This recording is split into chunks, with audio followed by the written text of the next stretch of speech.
Lucía Romano nunca imaginó que su familia aún pudiera sorprenderla. Hija única, criada por padres reservados y una abuela amorosa, había escuchado durante años las historias de juventud europea de Elena como si fueran cuentos lejanos, cubiertos de melancolía. «El pasado está donde debe estar», solía decir Elena, con una media sonrisa y un acento que el tiempo nunca logró borrar por completo. Ahora, con 32 años y sumergida en su doctorado sobre la Segunda Guerra Mundial, Lucía estaba a punto de enfrentar ese pasado. No por curiosidad, sino por necesidad. Su investigación era ambiciosa: analizar el rol de las mujeres en las redes de propaganda nazi. Con una beca otorgada por la universidad, viajó a Berlín, donde tendría acceso a archivos restringidos y documentos confidenciales. Lo que encontró allí no solo pondría en juego su tesis, sino su propia historia. Durante la primera semana, revisó informes, manifiestos, panfletos envejecidos y fotografías sepia de rostros que ya nadie recordaba. Todo parecía lejano, ajeno, como si manipulara fragmentos de un mundo que ya no existía, hasta que encontró esa foto, una joven de unos 20 años, uniforme impecable, postura firme, mirada gélida. Pero lo que congeló a Lucía no fue el contexto, ni el símbolo en la pared del fondo. Fue el rostro. Le resultaba conocido, demasiado conocido. Pasó los dedos sobre la imagen como si pudiera borrarla, como si el contacto le devolviera la razón. Intentó convencerse. Una coincidencia, un parecido cualquiera, una figura entre tantas. Pero la incomodidad no se fue. Volvió al archivo. Buscó más, pidió otros nombres, otras listas, y una de ellas volvía una y otra vez. Anna Weisman, Berlín, 1943, División de Propaganda. Desaparecida en 1945. Lucía empezó a dormir mal. Soñaba con cosas que no recordaba haber vivido. El anillo de la abuela, el acento, las historias con huecos y aquella vieja caja de joyas, la que nunca pudo abrir. Tal vez no era coincidencia. Tal vez era un secreto, uno enterrado bajo años de silencio, de papeles falsos, de nombres cambiados y memorias reescritas. Y ahora, frente a la verdad, Lucía comprendía que su investigación ya no era solo académica, era personal, demasiado personal.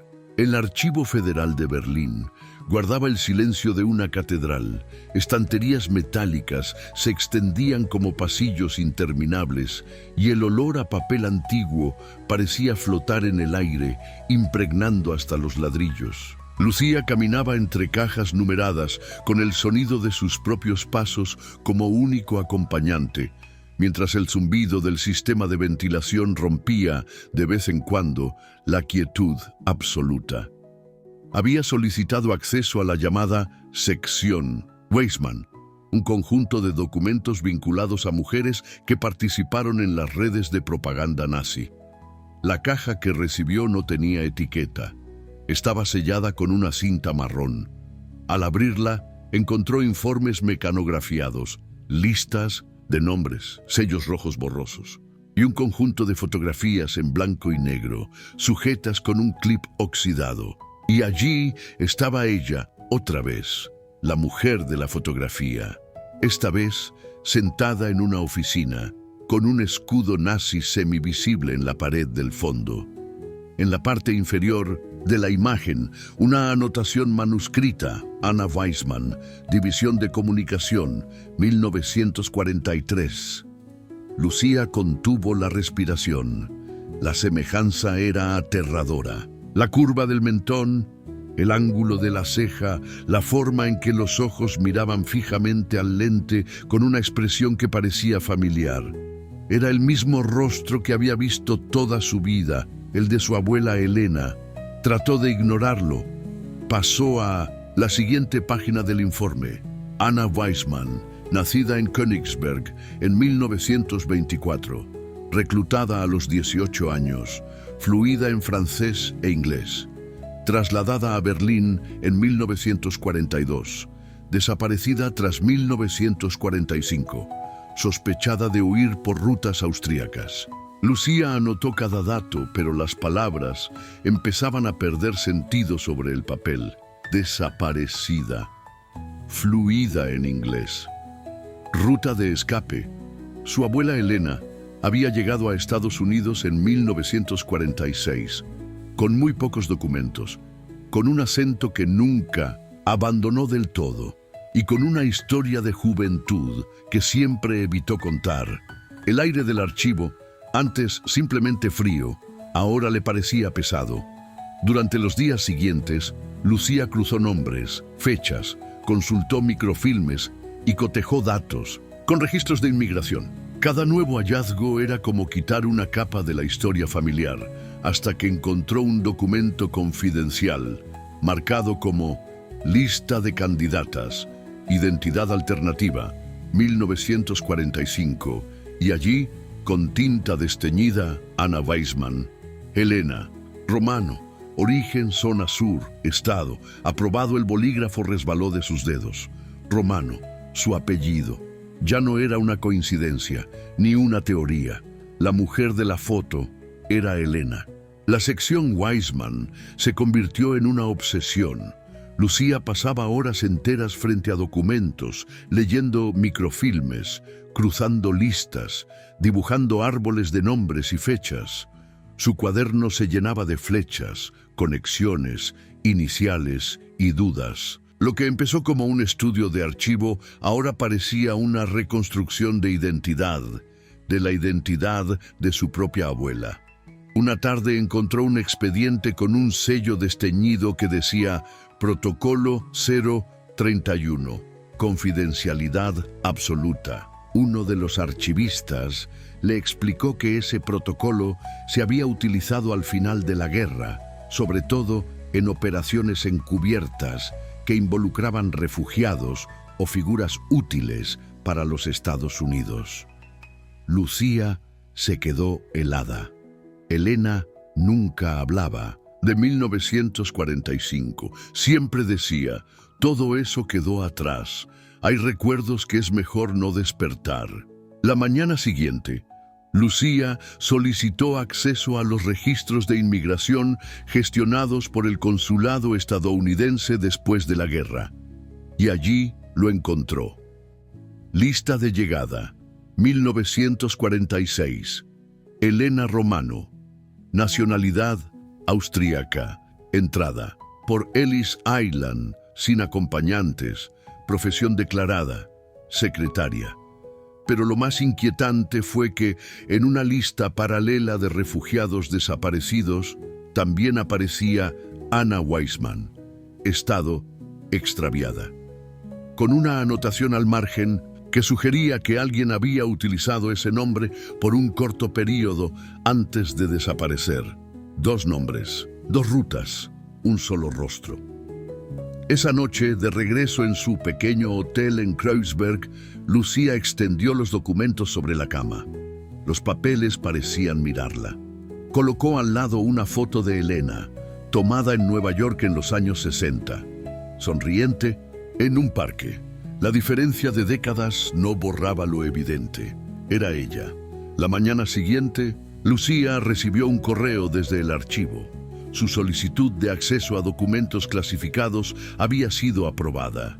Entre ellos, un memorando de 1946 de Consulado de EEUU. Berna para Elena Romano. Asunto: aprobación de cambio de identidad. Se recomienda destrucción inmediata de toda documentación previa. Las manos de Lucía temblaban mientras sostenía la hoja. Ya no había margen para la duda. La verdad no estaba perdida, estaba enterrada. La residencia de ancianos estaba escondida entre árboles altos, en una calle tranquila a las afueras de Boston. Era uno de esos lugares donde los días pasaban lentamente, como si el tiempo allí hubiera decidido tomarse un respiro. Lucía no Había ido en meses, no porque no quisiera, sino porque algo en su interior la había detenido. Una sensación, una corazonada, una verdad que aún no estaba lista para escuchar. Elena la recibió en la galería, sentada en su sillón favorito, hojeando el mismo libro de recetas alemanas de siempre. No cocinaba hacía años, pero pasaba las páginas como si allí encontrara el ritmo de los recuerdos. Cuando vio a Lucía, sonrió. Una sonrisa pequeña, real, pero con un matiz nuevo. Precaución, quizá. Lucía se acercó sin prisa.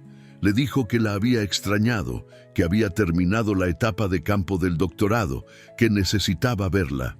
Elena asintió, pero algo en sus ojos pareció nublarse por un instante. Le preguntó sobre la investigación. Lucía habló con cuidado, mencionó los archivos, los documentos, y luego, casi como si no tuviera importancia, habló de una fotografía, una mujer joven, años 40, un rostro familiar, demasiado. Elena no respondió de inmediato. Pasó una página del libro. Sus dedos no temblaban, pero su silencio sí lo hacía. Lucía no la presionó, solo dejó que el aire se llenara de pausas. Después, con voz serena, preguntó si alguna vez había conocido a alguien llamada Anna Weissman. Elena detuvo el movimiento de la mano. Por un instante, su mirada pareció viajar a otro tiempo. «No», dijo. Su voz era suave, demasiado medida. «¿Por qué preguntas?». Lucía encogió los hombros. «Coincidencias en los archivos. Nada importante». El silencio se volvió más espeso. Entonces, Lucía cambió de tema. Con naturalidad, preguntó por las fotos antiguas, las de la familia. Elena tardó en responder. Luego, sin mirarla, dijo: «Están en la caja de joyas, en el cajón del armario. El tercero, pero están viejas. No creo que valga la pena». Lucía agradeció con un gesto. Caminó por el pasillo. Cada paso era una pregunta sin respuesta. Abrió la gaveta, encontró la caja y al fondo, escondido entre medallas, collares y fotografías descoloridas, un sobre, grueso, sellado, con timbres alemanes. Lo tomó con ambas manos. No hacía falta abrirlo aún. Sabía lo que era. Sabía que, al cruzar esa puerta de regreso, ya no habría vuelta atrás. El sobre no pesaba casi nada, pero en las manos de Lucía se sentía como si llevara dentro un siglo entero. No era papel lo que contenía, sino algo más denso, algo que no se arruga ni se rompe. La verdad. Se sentó en el borde de la cama. La luz de la tarde entraba filtrada por las cortinas, dibujando líneas suaves sobre el suelo. Todo en la habitación parecía en pausa, como si incluso el aire supiera que estaba a punto de ser testigo de algo importante. Lucía abrió el sobre con cuidado. Dentro había 3 objetos: un pasaporte envejecido, 2 documentos doblados con precisión y una fotografía en blanco y negro. Tomó primero la foto, una mujer joven, tal vez 20 años, de pie en lo que parecía una estación de tren, vestido claro, pañuelo anudado en el cuello, mirada hacia un punto fuera de cámara. No sonreía, tampoco se ocultaba, no tenía nombre escrito, pero no hacía falta.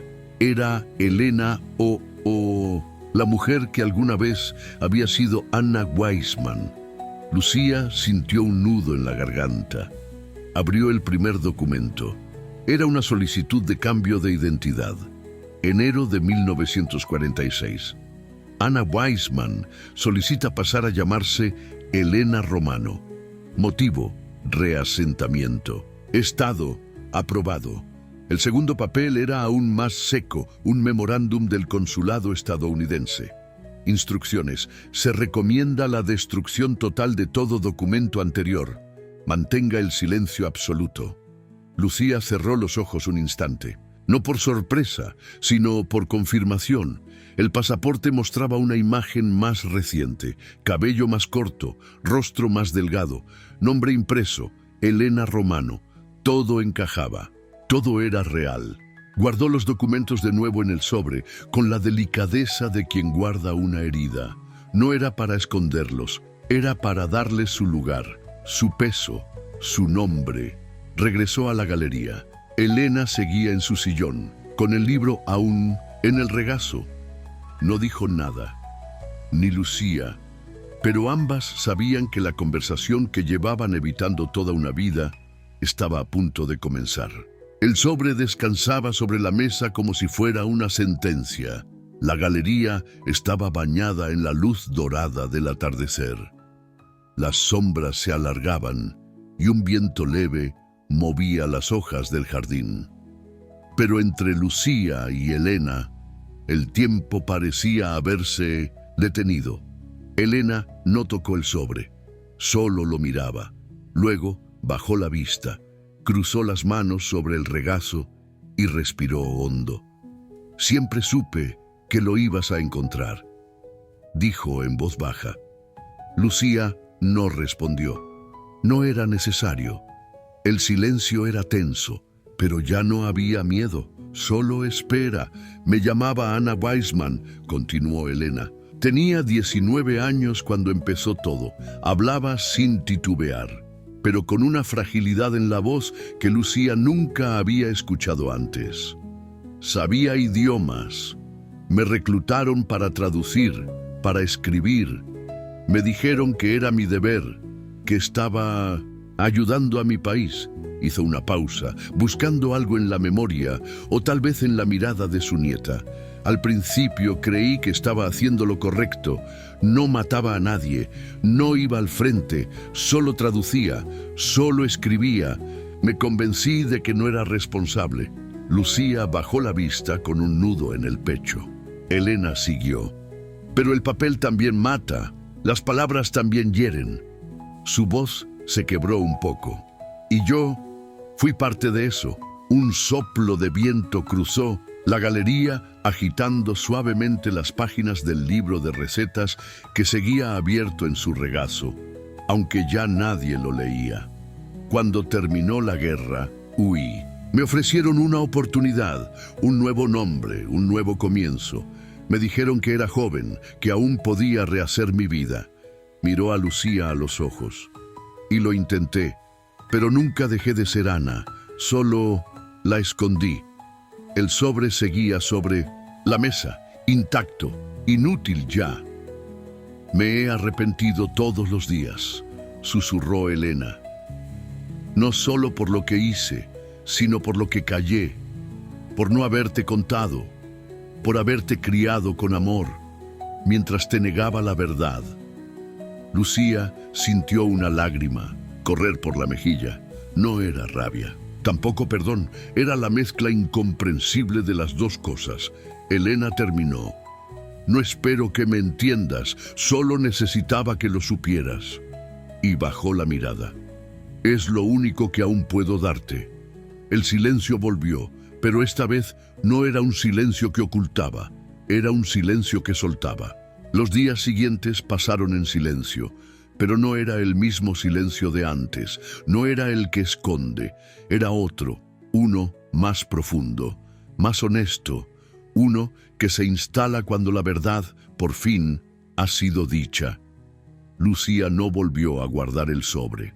Tampoco lo destruyó, lo conservó, no como prueba, sino como testigo, porque la verdad, una vez revelada, no busca desaparecer, solo ser reconocida. Su tesis cambió. No mencionó a Elena por nombre, no citó fechas ni lugares específicos, pero cada palabra, cada línea, estaba impregnada de esa historia, de esa herida que ya no sangraba, pero tampoco se había cerrado, del todo. Cuando defendió su trabajo ante el comité, los profesores no hicieron muchas preguntas, solo escucharon y al final asintieron en silencio. Semanas después, Elena se fue. Lucía estaba con ella, sujetando su mano. No hablaron mucho, ya no era necesario. La última conversación había sido la verdadera despedida. Cuando enterraron a Elena, Lucía llevó consigo una sola cosa: la fotografía antigua, la misma que había encontrado en la caja. La colocó sobre la lápida con cuidado y susurró: «La verdad está a salvo, abuela. Ahora puedes descansar». El viento soplaba suave entre los árboles. Y en ese instante Lucía no sintió odio, ni vergüenza, solo el peso sereno de quien ha mirado al pasado y ha decidido no repetirlo. Si esta historia te tocó el corazón, no te vayas sin dejar tu huella. Dale like si crees que algunas verdades merecen ser contadas aunque duelan. Comenta, ¿qué harías tú si descubrieras un secreto así en tu familia? Suscríbete al canal para recibir más historias profundas, conmovedoras y reales. Y sobre todo, comparte este video, porque hay historias que no deben quedar en el olvido. Gracias por estar aquí. Nos vemos en la próxima historia.